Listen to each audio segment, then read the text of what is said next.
Alright, so there's a few things I see here for Quant. This is my first video I've done on Quant, so I've just booted this chart up. The first thing I did was draw the fib from the all-time high to the low down here. There's literally nothing to see yet because, you know, we're not even close to the 236. So in terms of the downtrend has not subsided at all. We are still in a big downtrend. But if we do look at this from a macro perspective, I have another fib here from the low to the high, and you can see that we are still just holding the 786. So macro structure, macro bullish structure is technically still in place. We did backtest this once, we just fell below it, and you know, once we did get above it, we did, you know, explode to the upside. So at least in the short term, I'd say your last line in the sand is really the 786 here. Now, there's a lot of confluence that I see coming on with what's happening with the price recently. So if I just take a few lines of best fit, I think that works pretty well. You can see number one, so the downtrend, at least in the short term, has somewhat subsided, but you can see that we have previously done this before, where we did break down, you know, we started rallying in the short term, something like this, and then once we did break through the floor, it was, you know, basically we were heading down to make new lows. So what I see right now is the market structure is still bullish at this, you know, moment in time. This would all change if we did drop below the 786. There's basically no market structure below the 786. And in my opinion, you know, once we would have broken below the 786, we pretty much would have broken below this red line as well. And I'd say this would be a situation that was similar to this kind of triangular uptrend with these two converging trend lines that we were stuck in, you know, around about December time. So all in all, short to mid time, it looks fine right now. Like, we're above the 786, we're above this high we've made, and at least in the short term we are making, you know, new higher highs or higher lows in the very short term. So what I'd like to see personally is, you know, potentially one more back test of this trend line here, and also the 786 that we've got right here. So, you know, this would line up with 110 if we did come and back test 110, you know, 110, 111, and then started an uptrend. I do think, you know, you could potentially talk about much higher price targets for Quant.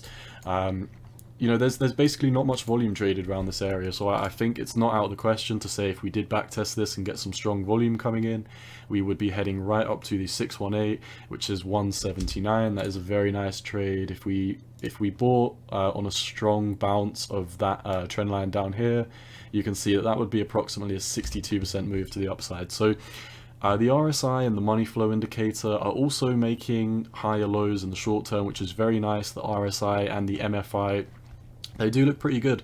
I mean, they're ascending, but they're still below the heart line, especially for the RSI.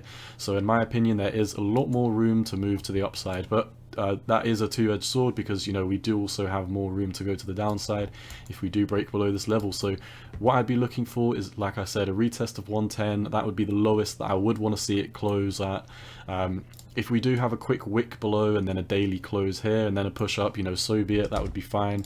What I mean by, you know, like a wick below or like a breakdown would be a daily candle. You can see that we have wicked below this before, and as long as we didn't close the daily candle, we were very fine. So we've also got a little bit of green volume coming in. This is good. This is maybe indicative that we would be starting an uptrend.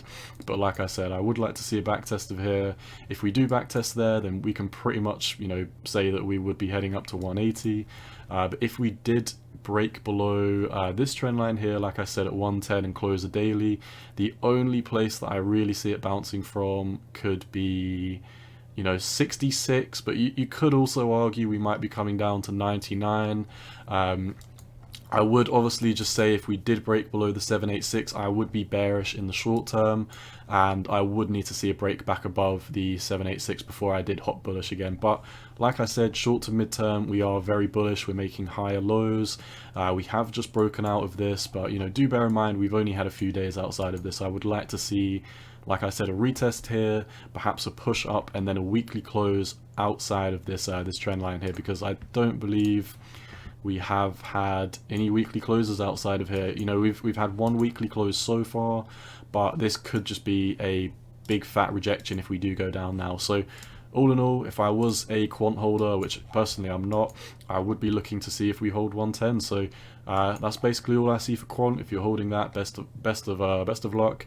Once again, none of this is financial advice, this is just my opinion on the market, and you've always got to do what's best for you. Peace.